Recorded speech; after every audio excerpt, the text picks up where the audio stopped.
I'm Julia. And I'm Michelle. And we're just getting better. This is a podcast for women just like us who are navigating life and just getting better. So, are you going to watch the Olympics? I've noticed that the viewership for the Olympics has been going down since Rio. It was like 27 million or something, and now it's gone down to 10 in Tokyo. So, yes, it's dropped dramatically over the past few years. So, are you excited? Are you going to watch?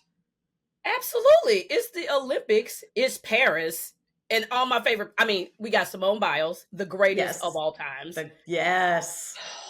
We got Simone Biles. Of course, Katie Ledecky for swimming. Yeah. She's DMV, a badass. She is amazing. And also Sha'Carri Richardson. Mm-hmm. Mm-hmm. So Texas girl, Louisiana ties. Yeah. And it's just, I think, you and I both love France. So is that, but also too, is summer.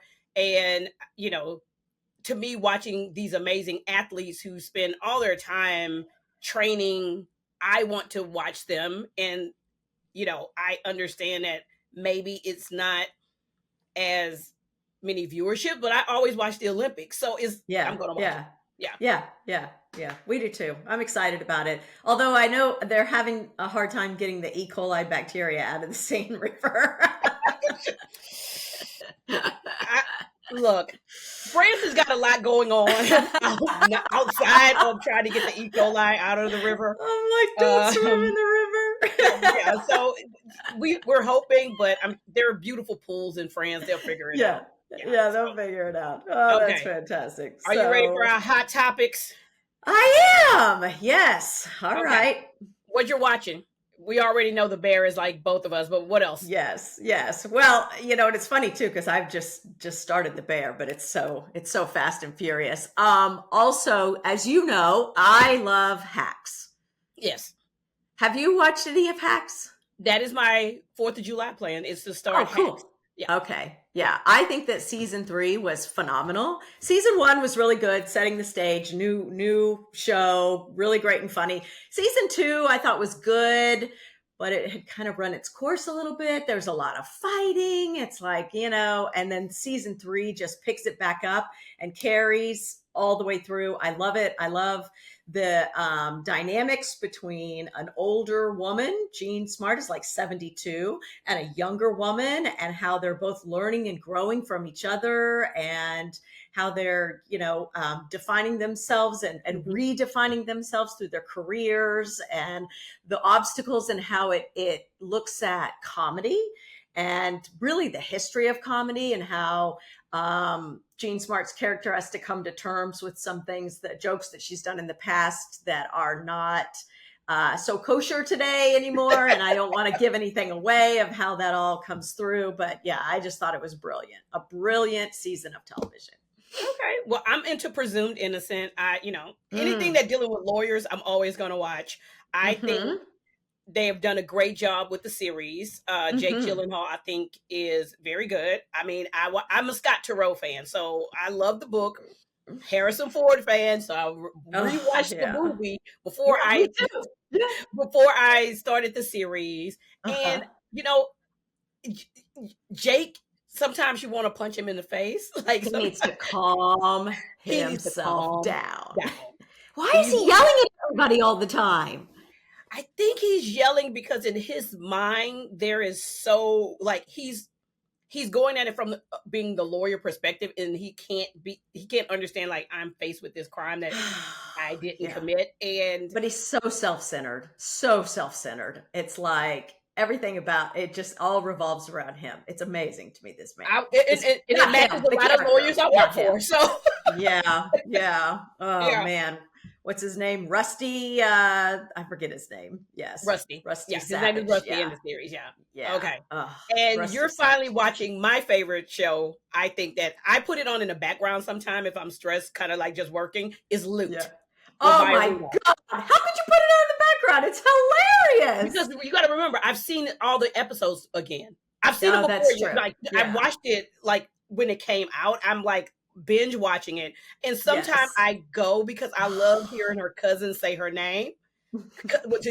because I just love him so. I love all the characters so much that Oh, to I did me, too. sometimes I want something in the background that's not music to work to, Sure, yeah. and that's why I have it on. Yeah. Okay, yeah. Oh, it is hilarious. The writing is fantastic, just like Hacks, like top level writing, phenomenal Yeah. cast, phenomenal.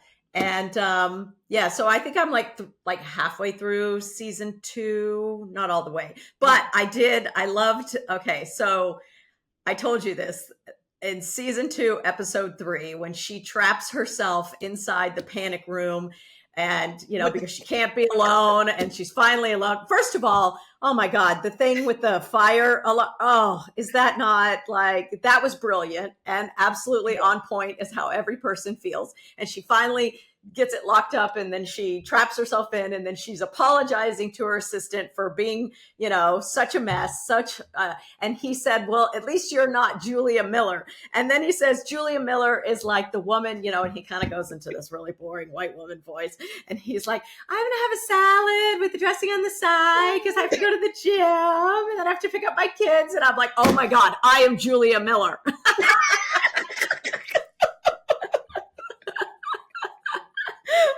me.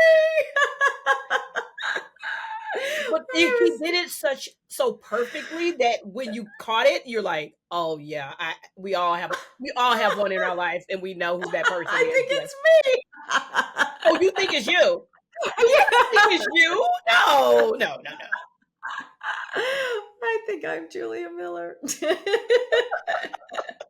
don't think you're Julia Miller, though. I think you have Julia Miller tendencies. How about that? Yes. I can be a bit high strung, but that's my personality, Yeah. Okay. And then so I did watch the Bratz documentary. Oh yeah. What'd you think about that? I thought it was so well done. Yeah. And I'm a huge fan of Andrew McCarthy. I've always liked him, especially when he started writing about travel and doing the travel show. Yes. I really liked him. This is very well done. I thought so too. But it also made me think, I don't think young Hollywood could ever not go back to something like that, but just be as free, because everything's so curated for them right now. Everything has to be perfect, and everything has to be so contained, where they were just kind of like the wild children, and I'm here for all of it. Yeah. I loved it. I actually went back recently and watched St. Elmo's Fire again, and I was like, oh my God, like I thought these characters were amazing when I was in high school. These people are a freaking mess. Like, this is a disaster. I wanted to be Demi Moore so bad when I was in high school. I used to dye my hair black. Really? Myself. So it had, of course, no tones and highlights and stuff. I had the box of Clairol, and I would dye my hair black. There are lots of pictures of me in my senior year of high school where my hair is black. I'm definitely a Molly Ringwald fan. Like Molly Ringwald. You said that. Yeah. Huge. Like when she started writing, I have every Molly Ringwald book. Anything Molly Ringwald, I follow her. I am a huge fan. Molly Ringwald introduced the world to Clinique's Black Honey Lip Gloss. So I am forever grateful that she did that. Yeah, she's like putting it on. It's still like a product. I still, like the nostalgia of it. And even though Clinique has tried to make other Black honey products, that black, that color, nothing still beats the silver tube that now the young kids are discovering. And I'm just like, yeah, girl, I remember that. I remember whenever it was in the movie, and I'm trying to tell my nieces, and they're like, what are you talking about? I'm like, yeah, go back. Oh, and now so they're like, awesome. Oh my God. So yeah. Molly, I don't have the right bra. I don't think I could even. But down anymore. We remember that scene. You don't have to remember any other scene in that movie, but you're like, okay. I don't know how she did that. She has a lot of neck flexibility. Well, the thing that I liked about the documentary, I wasn't sure how it was going to be. I didn't know if it was going to be super emotional, if I was going to be like reliving my high school years and, having all feelings and kind of going back to that place, or if it was going to be more like it actually was, which I think is like meeting us where we are today. So those of us that grew up with it, yeah, there was clips and stuff, but it wasn't nostalgic as much as it was them trying to come to terms with themselves and their healing. And it was also kind of amazing to me that I felt like the people who really offered the most sound kind of spiritual advice and wisdom was Rob Lowe and Demi Moore. It's like clearly you can see those are the two that have had the most therapy. Like they seemed. Bro, look, I had to pause it for a second because Rob Lowe is a good looking man.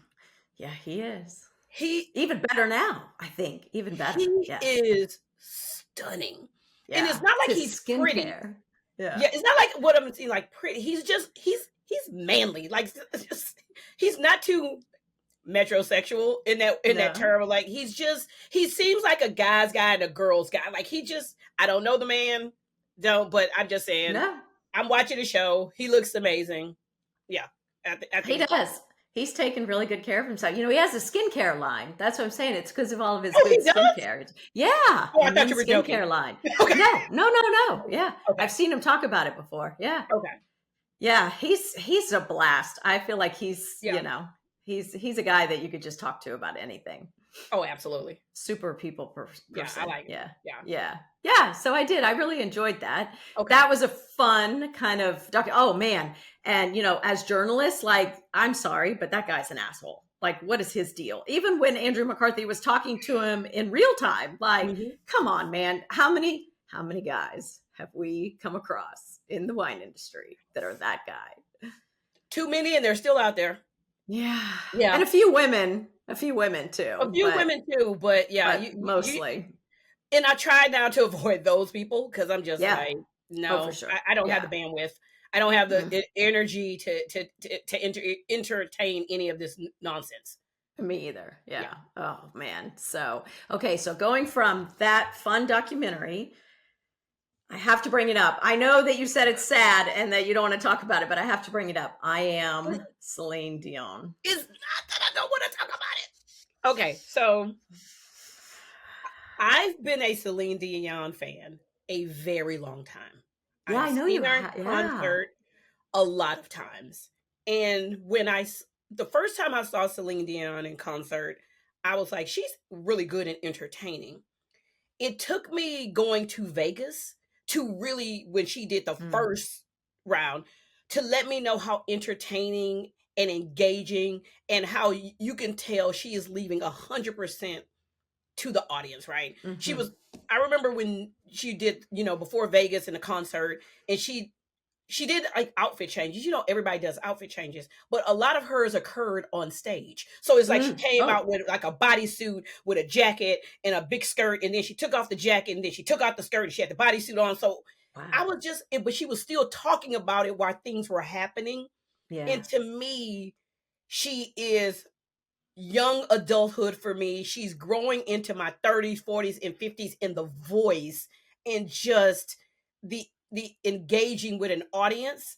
So she made me think of that, like watching a show, her documentary, and just like, I'm like, oh Lord, please find a cure for, like, I'm just like, because the world people need to see that kind of joy when she's performing, and you can feel, like, literally what she's saying, like, you can feel the energy of the crowd.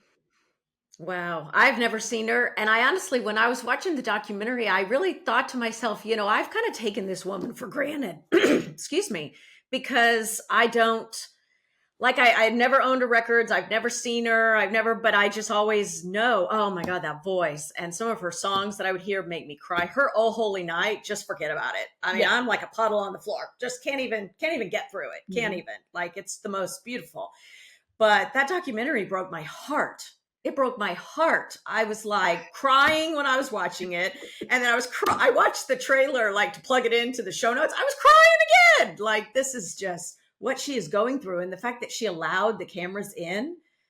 Oh, people, you need to watch this. The bravery to allow those cameras and to be that vulnerable to show people that, what she's going through, and to show like her fans. I really appreciate that, because for me, when people pay money to be entertained, when we go to these concerts, I think of like that kind of performance. Like, I've seen a lot of concerts. You've been to a lot of concerts and everything Mhm. like that. And to have the voice, the range, the entertainment, the engagement, Mhm. and everybody, I mean, we're singing all the 90s songs as well as like the current. I have all her albums. I still have all her old CDs. Like I gave away a lot of CDs, but I refuse to give away the Celine Dion CDs.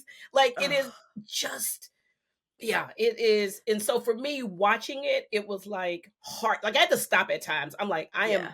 I am heartbroken. It Like, was hard. It was yeah. hard. There was a couple of quotes that she said that I actually, because I'm always reporting, I had to pause, get out my phone, jot them down. On the plane, I did this. So You watched this on the plane? I did. Yeah. Oh, I good Lord. downloaded. I watched 10 hours of stuff to prepare for this on the plane. It was a long flight. Yeah. If you want to go fast, go alone. If you want to go far, go together. Yeah. That's somebody's quote though. Whose quote is Hers. that? I don't know. Is She that her said quote? it. I thought I heard that before. Okay. I was like, oh, maybe she's quoting somebody, but that Yeah. was it. And then she also said, if I can't run, I'll walk. If I can't walk, I'll crawl, but I won't stop. I won't stop. Yeah. Like it, I mean, I was just like, oh, Celine, I've taken you for I know people granted. are listening like, should I? If you haven't seen it, I tell people like, they're probably like, oh my gosh, should I actually watch it? I think you should. I think people, who like music should watch it. I don't think Hmm. you need to like be a Celine Dion fan to watch it. I think Mm-mm. you just can be a human person. I mean, a human who can watch somebody being that vulnerable that other people look up to. And Hmm. I am thankful that she allowed us to see her vulnerability because Me that's too. very hard. Well, and how many of us identify, with a piece of us probably more than we should, whether Mhm. it's a job or whether it's, being, I mean, there's all kinds of ways that we can define ourselves, political party, Yeah. whatever. And we over identify with it. And then that thing is taken. And like, oh, that's like the journey of her finding herself and yeah, I just thought it was really moving. And I watched it, I think, because I saw several people put it up on Instagram that Okay. people shared that it was coming out because I don't know that I would have watched it before because she's just always kind of, that's what I love about our playlist. I think people listen to our playlist and they, everyone has their biases. They may think some Yeah. songs are mine and some songs are yours. And oftentimes when you're in that place, the songs are actually reversed. Exactly. Exactly. Yeah. It is because it's one of those like just I'm like, yeah, like when I think of music and we both love music so much, and I mean, Uh-huh. like the Celine, watching her perform and have seen her live so many times, it Hmm. brings me like I'm waiting on Beyonce to drop this Cowboy Carter tour. Woo! There you go. I mean, like Hmm. I once again another amazing performer. I am Yes. ready. There's nothing I need to buy. I have all the accoutrements. I have the hat, the chaps, the jeans. I am just ready. And I know she probably will drop something. Probably I'm assuming for her birthday. She's a Ah, Virgo, so okay. September is getting close. So yeah. Yeah. So Yeah. yeah. Well, I don't have any chaps and I'm not going to get any chaps.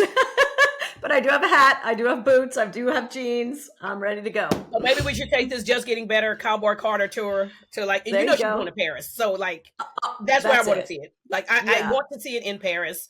Like other cities are great. I mean, Paris is going to be off the chain. Yeah. Works for me. It Works for works for me. you? Okay. We are not a political podcast, but we are women and we are in an election year. And there's a lot of things on the table right now that involve women, women's rights, and women's health issues, women's choice. And actually, those things involve all people's issues Yes. because women's health is human health, Yes. not just women. So let's talk a little bit of politics. Mm. Yeah, let's talk about that, baby. Okay. We all know we read I've listened to everything. You've listened to things. We've read the articles. The debate was a hot mess, hot garbage on a platter. Uh, yeah. With that, I we have to think about who we're going to vote and what the administration and what the policy of the administration we choose stands Mhm, for. mhm, And as I watch so many of women's rights being diminished on a daily basis, especially when mhm, it comes to healthcare. and how we take care of ourselves and how we can people want to control our bodies Mm-hmm. is like I'm exhausted and we got a few more months to go, and people need to read. They literally, like it's okay to have the emotion. It's okay to be frustrated, but you have to also go and read everything, not just one thing, one article, but also how this will affect the generations after you are no longer here. And I think Yeah. we don't look at policy in that, we look at it in that moment, and it's bigger than a moment.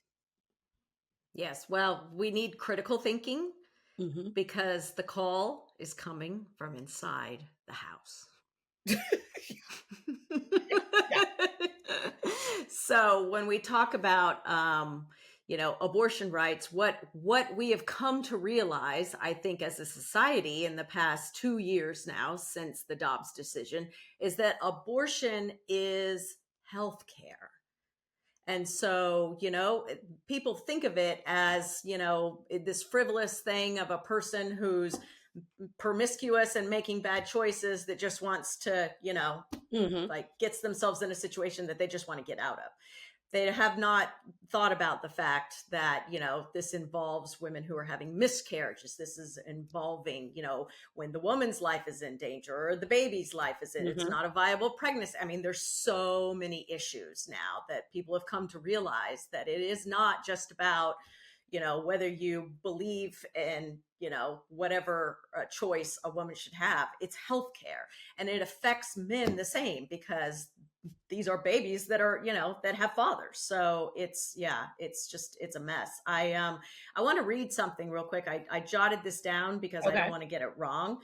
um, this is new information from the Pediatric Journal of the American Medical Association, and it says that post Dobbs in Texas, the infant death rate is 12.9% higher.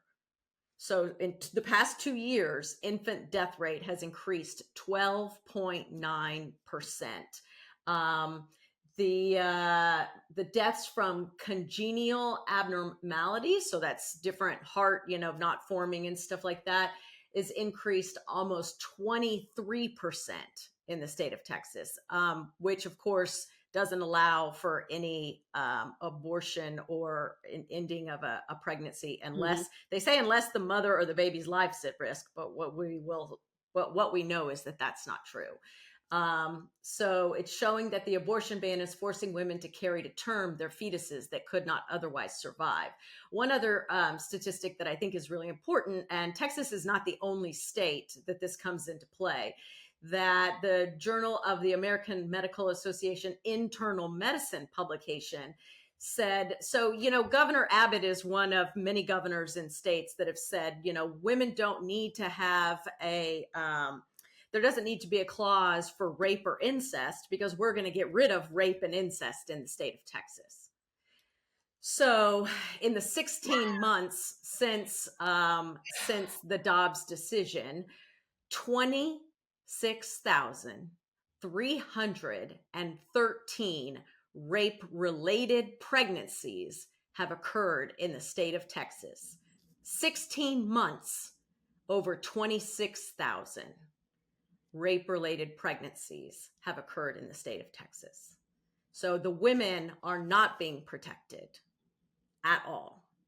No.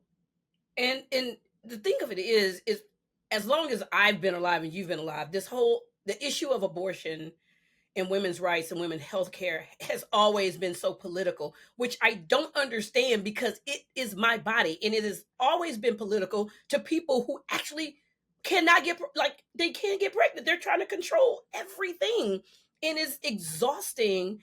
And it, I think of, on the other side of that too, I think of the IVF stuff, right? Oh yeah. And the issues with people trying to tell people what is and what they can do for IVF. And I have friends who have used that to Oh bring sure. forth beautiful kids, and to see that that is not being talked about as a healthcare issue. It is indeed a healthcare issue. And so this whole, like, we want to control that as well. You want to it's like you want to control everybody's happiness. That's really what it is. Well, and it's family planning. I mean, that's Mhm. what I said. We said this is women and men's issues. So we need critical thinking. People who don't want to engage in these practices don't. No one's telling you that you have to. Don't. If you don't want to have an abortion, don't have an abortion. If you don't want to use IVF, don't use IVF. If you don't want to use contraception, don't use contraception. But think No about one's it. taking that away. And But they're trying people to have a take right to believe but they're that. they're trying to take the choice. Yes. And once again, you're trying to once it goes back to control and Mm-hmm. manipulation. That's really what it Absolutely. is. Control and manipulation of what we deem as healthy and relevant, and it's not. Mm-hmm. And that's the Mm-hmm. problem. And Well, so, when this, go ahead. go ahead. I was No. going to say, when the Southern Baptist Convention says that, that they want to get rid of IVF entirely, and now we've got a congressman from Montana who wants to hold up the defense appropriation bill for 2025 because it's got IVF, in it for the families that are part of the military. And so, yeah, I mean, it's like this, the writing is on the wall for women to understand that this is going to affect them if they are of a certain age, their children, whether it's their sons or their daughters, Mhm. grandchildren, nieces, nephews, godchildren. This is these are issues that will affect all Americans. Yes. And it's And it's bigger than if I like a person. You're not you're trying to be best friends. It's not this about is whether not I a like you. Like this is not a personality contest, and it's bigger issues is in diplomacy as well as democracy as well as medical care and voting rights, education rights. Is people need to really think. They like you say critical thinking and so, take the emotion out. We all are emotional people. We're human beings. We're going to be emotional. Take that out and then go and read something fully, not like the clip of like an article. Read the entire article and get informed. And that's mm-hmm. what is lacking is information that people are taking in because it's yeah, we all want to be like, oh, I'm just tired. Yeah, we're all tired. Okay, yeah, you don't want to watch the news. Okay, I get it. Then read the news, read Yeah. articles, listen to podcasts where people are talking about this thing. You and I are big proponents of Heather Cox Richardson, who is like Yes. talking about everything on a daily basis to where Yes. like people can really go and say, okay, I have time. Because my whole issue is if you have time to like scroll and tell me about any of the shows we talked about or shows you're watching, then you have time to be informed. And Yeah. I don't want to hear any excuses about it. I mean, it's tough. It's a tough Yeah. time, and it's going to be tough until for the next few years. It's not like this, election is one thing. Like we have also the elections that come every 2 years. Yes, the presidential election is a thing. We also have to think how many Supreme Court justices will the next president put on the court. Like it is bigger. Like it's like time out for like saying I don't want to know. Like no, please stop this. Like I don't Yeah. like we have to think about those because we can already see what the court is doing right now. Yeah. Well, and it's local elections and it's, city elections and Yeah. state elections and all of that matters. All of it matters. The judiciary is getting stronger and stronger and stronger. And a lot of these are federally appointed. So, you have to vote for the people that are going to be selecting them. And then in the state and local levels, you've got to go vote for the judges, yourself. Yeah. And, it's boring. I get it. But we're losing our freedoms, and so we have to be paying attention. We just it's not fun, and sometimes it can be overwhelming. So, but it's not any more stressful than watching the bear. No, the bear will put you in a chokehold. Like it was of stress. You're like, oh, you feel everything. So yeah. Okay. Well, and a couple more things there. I don't know that people know this. I was telling my husband this. He didn't know this. There are 5 states where pregnant women are not allowed to get a divorce. So if you're pregnant, you can't get a Excuse divorce. me. Wait, whoa. Go back. Repeat that. 5 states where pregnant women cannot file for divorce. There are 7 more states that the judge, once they file for divorce, the judge gets to decide whether or not they are granted that divorce while they're pregnant. These are also states where those laws tend to be used in situations where women are being abused. abusers know that if they get their wife pregnant, then they've captured them. So these are nefarious things. Also, there are 50 states in the United States right now. All 50 states have what we call no-fault divorce, which is like you can get a divorce without a cause. Actually, New York was the last one to pass it in 2010. It's crazy. It's been coming Yeah. for a long time, but now the governors of Louisiana, Oklahoma, Nebraska, and Texas want to eliminate no-fault divorce. The reason is because a lot of the women who file no-fault divorces are successful women that are financially independent, and so they don't have to put up with shit. So they have the ability to do that if they want to. Also, states with the no-fault divorce, because it took time for it to move in through all 50, they've been able to study the differences. States with no-fault divorce, domestic violence rates dropped by 30%.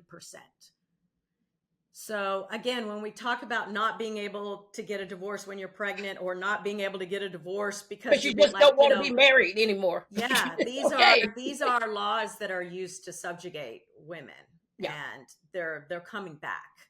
And so, yeah, because women need to be aware. Women are doing amazing things. Women are badasses, and they don't want to see women thrive. That is where all this is. They don't want to see women thrive. Pregnant and in the kitchen with no rights, and and no money. But they don't want to provide any, family care assistance and family care and family leave and all those things, which are very bipartisanly popular. Oh yeah. So yeah, there's a lot of problems. And now the other thing, I completely understand, based on where we are right now, that there are people who are still struggling with the economy. There's a lot of misinformation and misunderstanding and lack of critical thinking about the economy and how we got to where we are, and who's responsible for that. But, Moody Analytics, which is such a popular nonpartisan organization that takes political, economic policies and grades them, studies them, like takes them through and grades them. And according to them, looking at some of the ideas that candidate Trump is supporting about raising tariffs to cover. Can't believe we saying this man's name. Okay. Slashing taxes for the rich and wanting to impose tariffs on everything, as well as institute mass deportations, would trigger by mid-2025 an economy that would slow at the average of 1.3 annual percent, as opposed to Biden, which is 2.1. So these are all, heady numbers and stuff. But that article is going in the show notes. That article about that, it needs to be in the show notes. Yeah, we'll have that. It also talks about how inflation would rise based on candidate Trump's ideas, and that the U.S. would be in a recession by mid-2025. So these ideas of slashing taxes for the rich, imposing tariffs on everything, and mass deportation would, according to Moody's, not me because I'm not an expert, say that we would be in a recession by mid-2025. So that's a lot worse off than we are right now. Exactly. So when people are struggling with high prices, I get it. When they're struggling with interest rates, I get it. We're all struggling with that. You and I, we're all struggling in it. But when we look at the history of economic policies, things cycle up, things cycle down. We're doing better than the rest of the world in this. And, there's a lot on the line here that we need to consider. That's all. I just want people critically think about this from critically thinking people. And we got to worry about the long game, not the short game. Yeah. Okay. Yeah. Okay. So topic 4. Did we get through that? So the topic is we get a lot of questions. You and I have talked about it extensively, about the trend of the young tween girls having a 12, 13 step skincare routine. If you haven't heard about this, you have to see the articles in the show notes. There are a lot of girls, young girls, 11, 12, 10, 11, 12, maybe 9 of age. They're going into Sephora, they're going into Ulta, and they're trying to create these skincare routines that are actually made for adult women with adult skin. and they're trying to buy products with a lot of ingredients that their young skin doesn't need. I am not a proponent of this. I think it is not the store's fault. I think this is parenting. I think as a girl who grew up obsessed with beauty and everything, like I grew up where there was you had a cleanser, you might have had a toner, and you had a moisturizer. And when I grew up, SPF wasn't the thing, right? No one was talking about SPF as much in the 80s. We all know now that is very important. Kids are outside. That's great. The logic of a 12-step program for a 12, 13-year-old is beyond anything that I can imagine. I have talked to friends who are in the trenches that work at these stores that have been for years. And, it's not the store's fault. And I know a lot of people want to blame it on the store. I don't. I can understand we're in a youth obsessed culture, and you probably have a lot of these young girls a lot of these young boys who are thinking they need all this skincare because that's what they're saying. They're on social media platforms.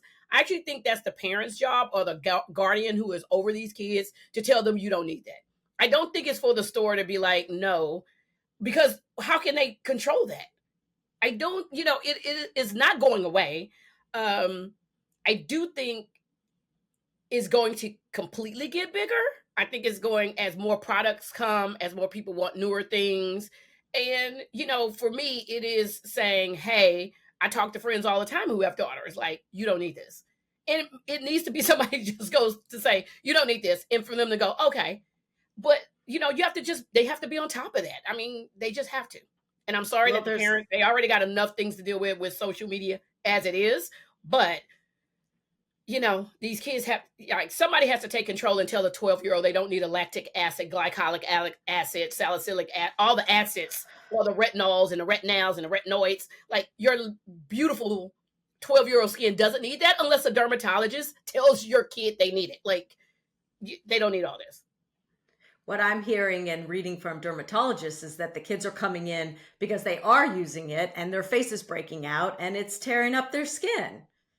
So, being a parent isn't supposed to be easy, and it's not supposed to be always fun, and you're not supposed to be cool. There's a lot of peer pressure. I get it. There was always been peer pressure, but now with social media, it's so amplified. And my daughter was telling me, about her fiance's niece and like she's being pressured by friends. Like, what do you mean? She's like 9 years old. What do you mean you don't have a 7-step skincare, routine? And it's like, what? I don't have a 7-step skincare routine. Like, what are they, it's like you said, they need some good oil-free cleaner. They need a good oil-free moisturizer, some SPF, and whatever the equivalent of Bonnie Bell lip gloss is, like when we were kids and we would get the bubble gum or the Dr. Pepper or whatever. Get a little lip gloss. I mean, right now it's like, I'm a huge fan of Summer Friday's lip butter balm and everything like that, because it's not really a lot of color. It's not really pigmented. You could say like brown sugar is not really brown. It's just kind of but it's a lip balm, is give you a little shimmer. I think things like that. And I have a friend who, her daughter is like works in influencing and beauty, and she has a kid, but the kid doesn't, she gets to play around in mom's makeup like you always, but she doesn't get to play around in mom's skincare routine, because we know we can watch, she wants to put the blush on, that can be washed off.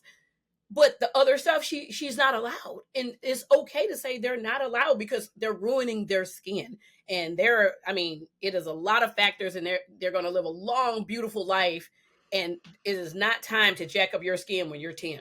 Like, this is not the point. Yeah. And what is it doing to their souls? Like, what is it doing to their emotional state that they think at that age that they're not enough? And so they have to do all this other stuff because that's what, grown women are doing, or teenage girls who are influencers are doing. What is this message that we're sending to our young girls?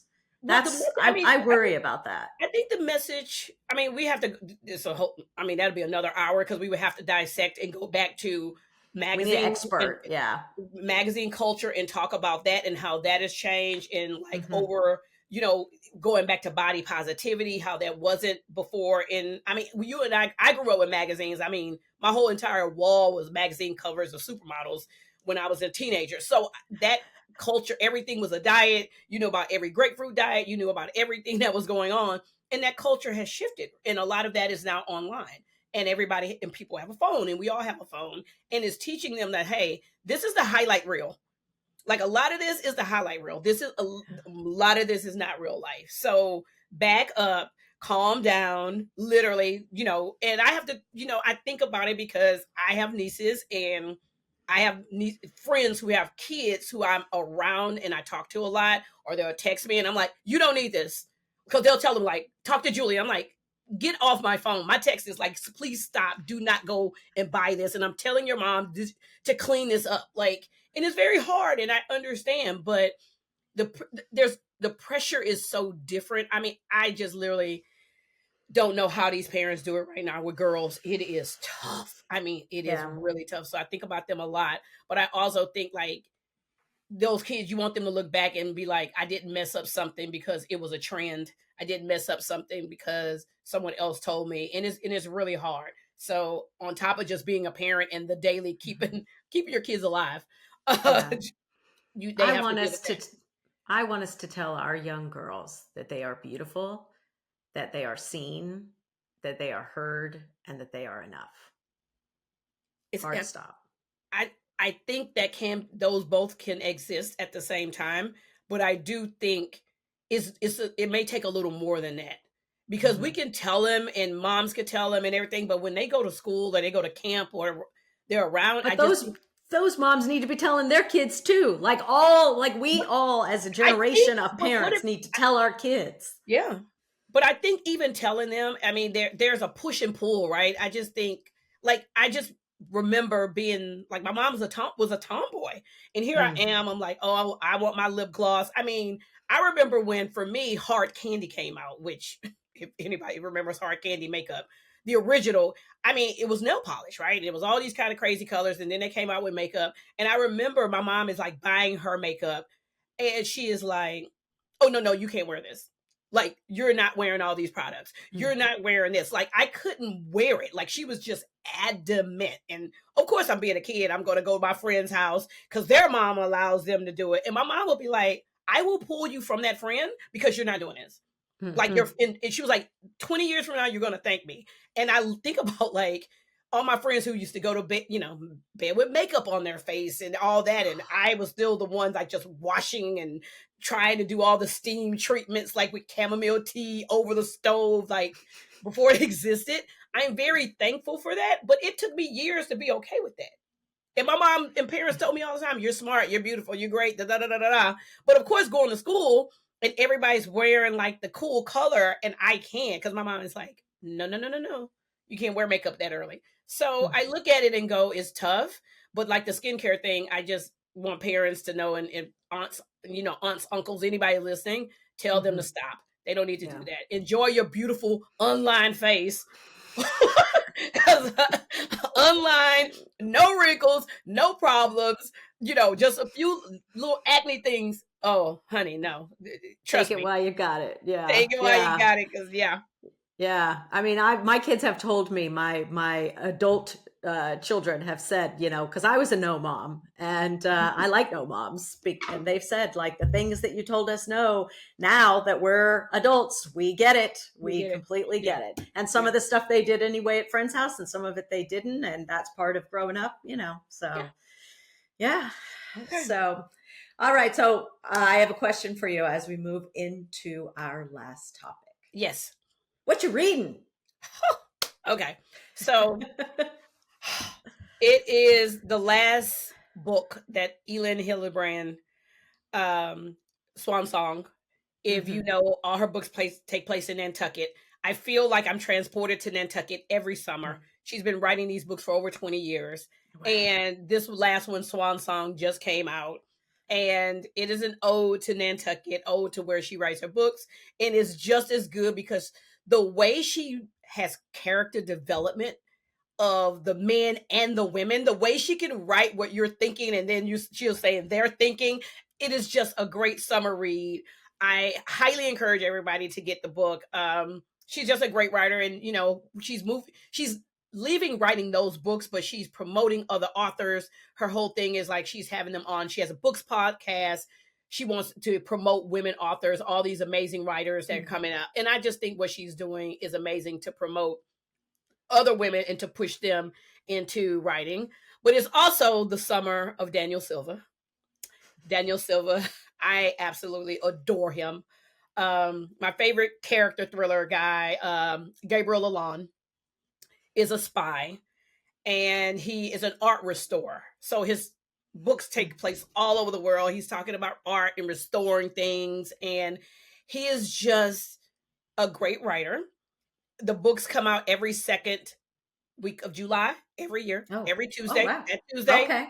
he says the Tuesday after Labor Day he starts writing the next book. I don't know, and he writes it longhand, which is amazing.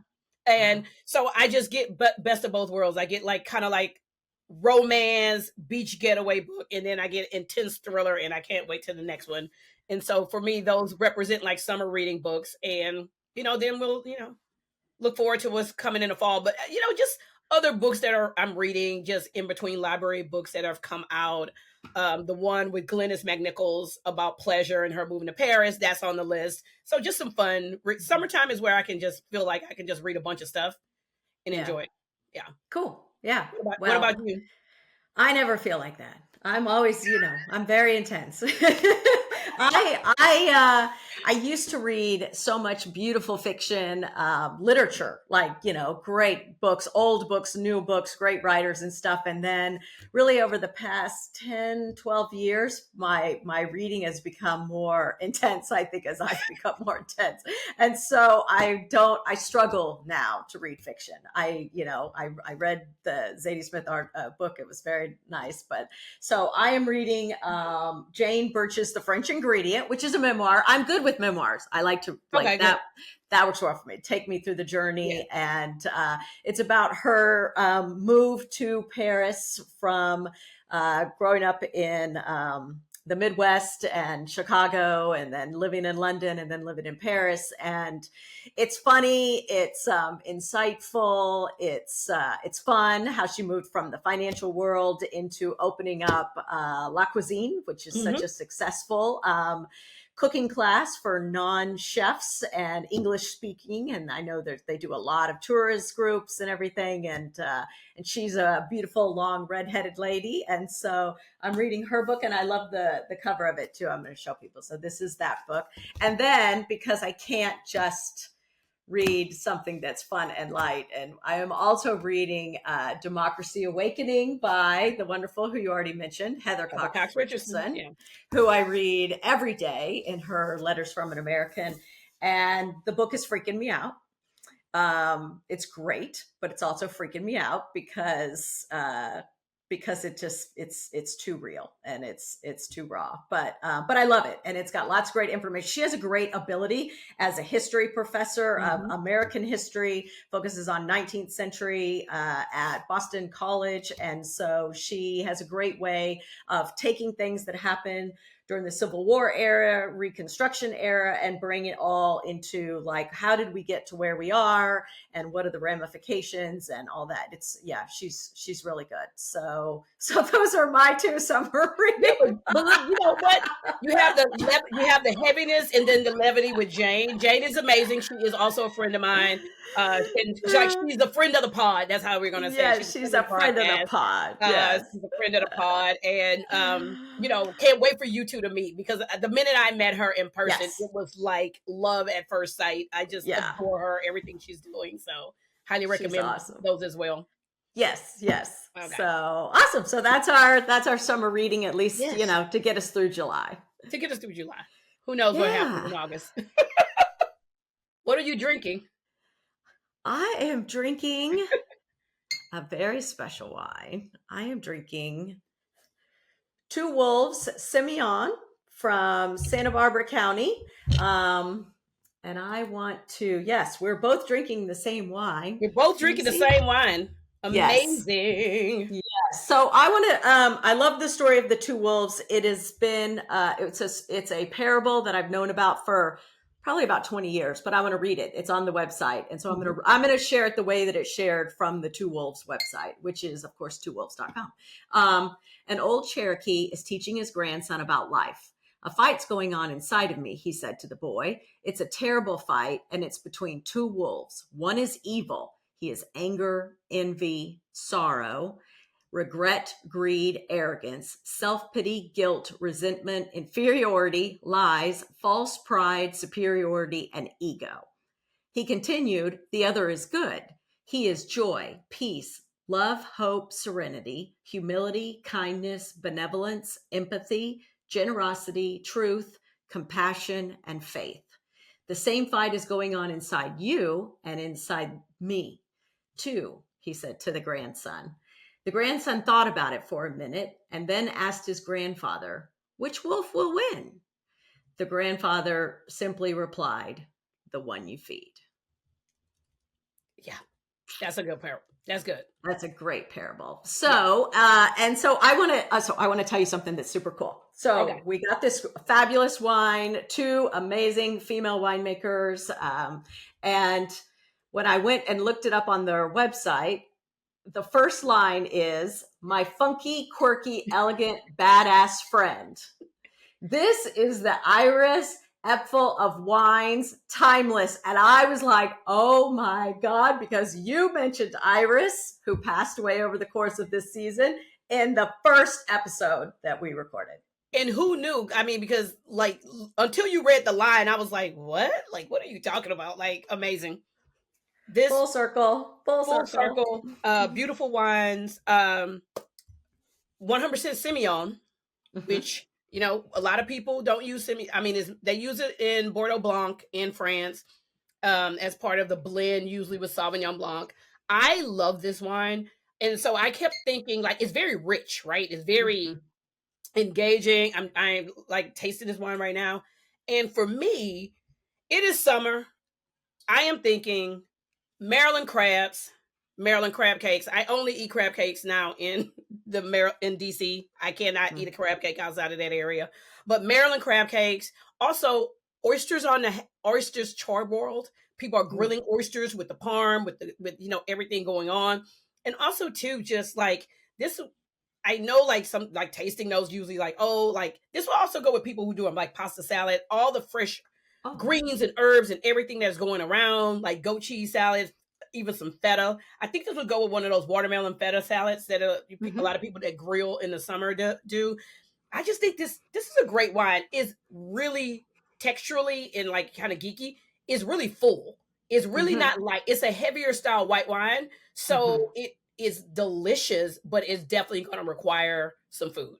Yeah, the thing that I like about it is it's got like 40% skin maceration, so it's got a nice texture, but it's also the acid lifts really well. So I like the blend of the texture and the acid and the alcohol. It's like 12.4%, so it's not a super big alcoholic wine. You could, you know, enjoy it. So the pairing idea that I had came to me from a restaurant in Dallas called Sachet, and they make this shrimp saganaki, which is saganaki is a Greek cheese dish, and it's like baked, but they do their own take on it, which is grilled shrimp, and it also works with salmon because I've had it that way, with a sweet corn polenta, and it's got tomatoes and feta and just a kick of Calabrian pepper, not enough to add heat, and saffron. And when I tasted this, I was like, oh my God, this wine would go so great with that dish. So that's my kind of idea with it. Yeah, great white wine. Looking, you guys, Two Wolves, we'll link the wine in the show notes. It's beautiful. It's a stunning wine. Absolutely. Santa Barbara County, again, 100% organic, organically farmed grapes.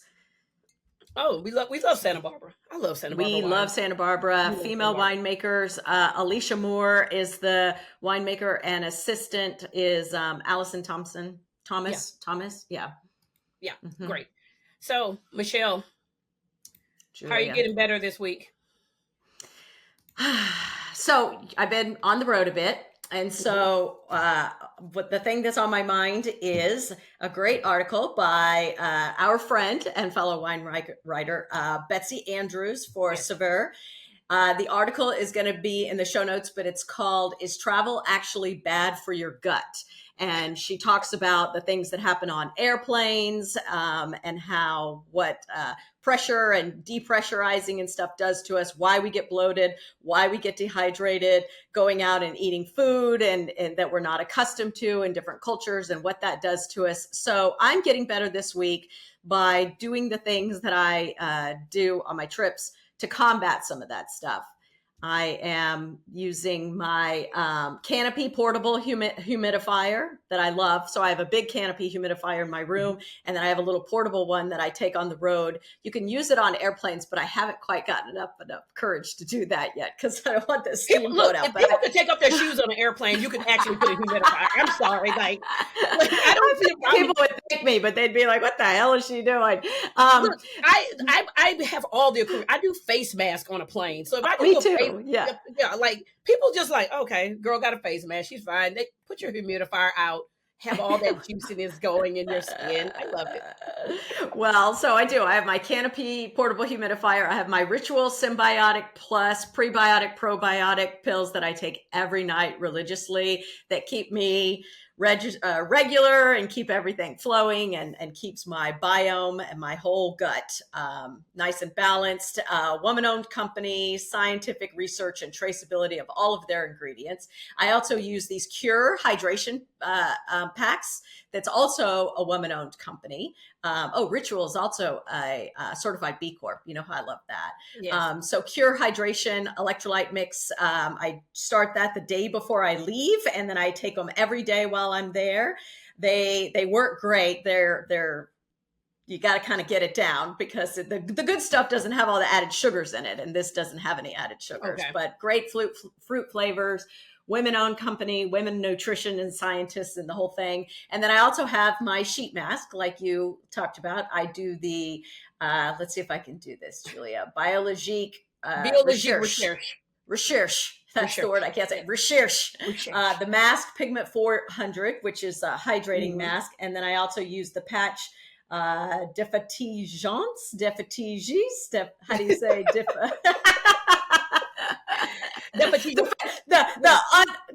Undoing the fatigue. Yes, for under the eye. Yeah.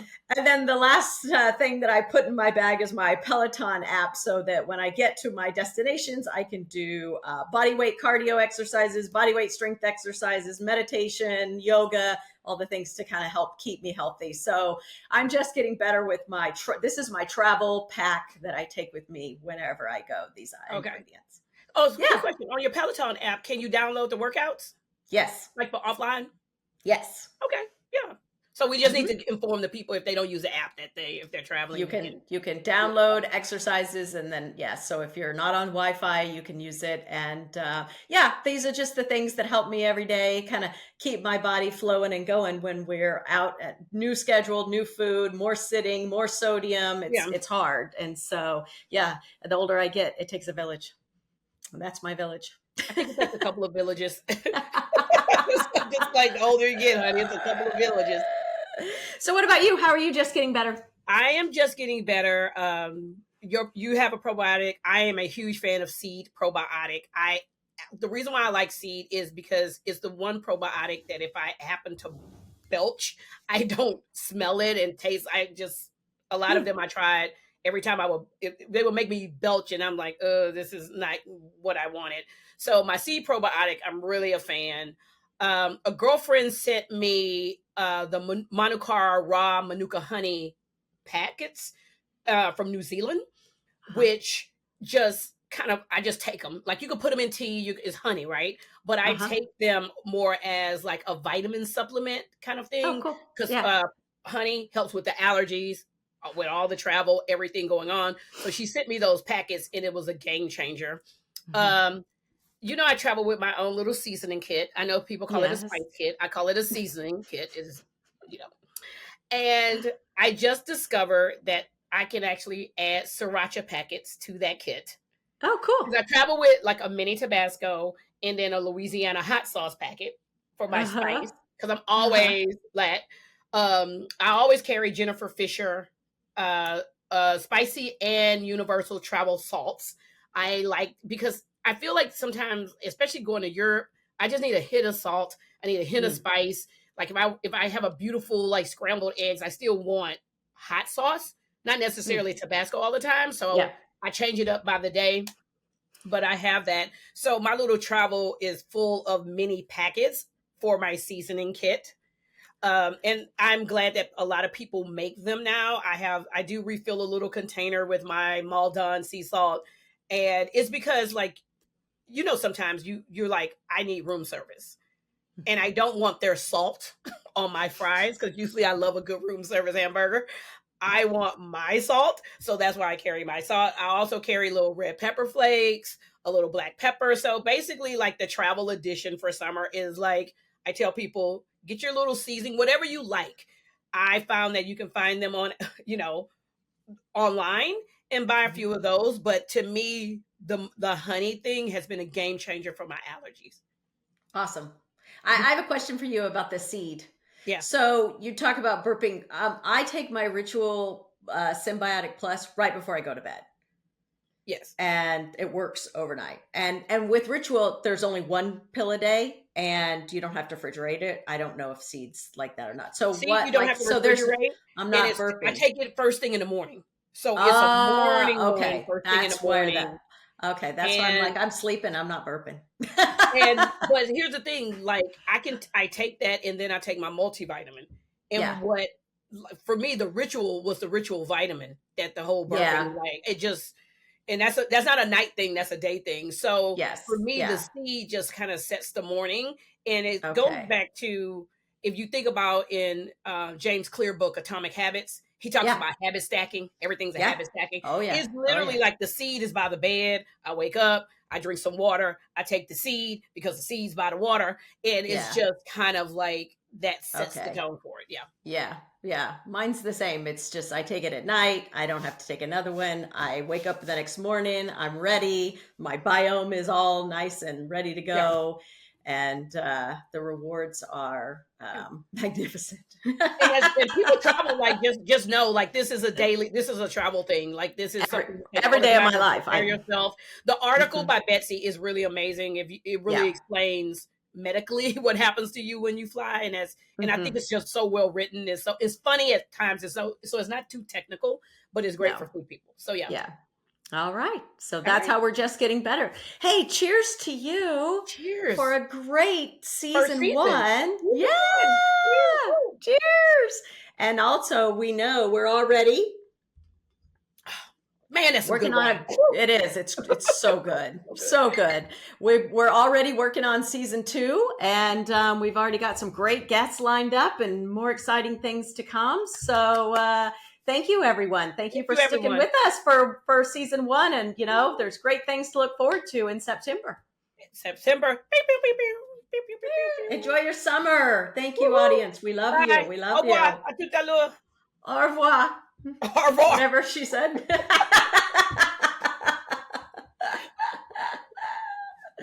Parfait. A tout à l'heure, which means, or à la prochaine, would see you soon, see you later, kind of like. See you. My little daily Duolingo that I do. All right. Thanks for listening to Just Getting Better with your hosts, Michelle Williams and Julia Coney. We hope you enjoyed our deep dive into some important topics impacting women today. To ensure you never miss an episode, click follow or subscribe. Head over to isjustgettingbetter.com to sign up for our email list, as well as check out all the links and resources in the show notes. And be sure to follow us on social media. If you love the show, will you please help us build our community by sharing it with friends? Until next time, keep just getting better.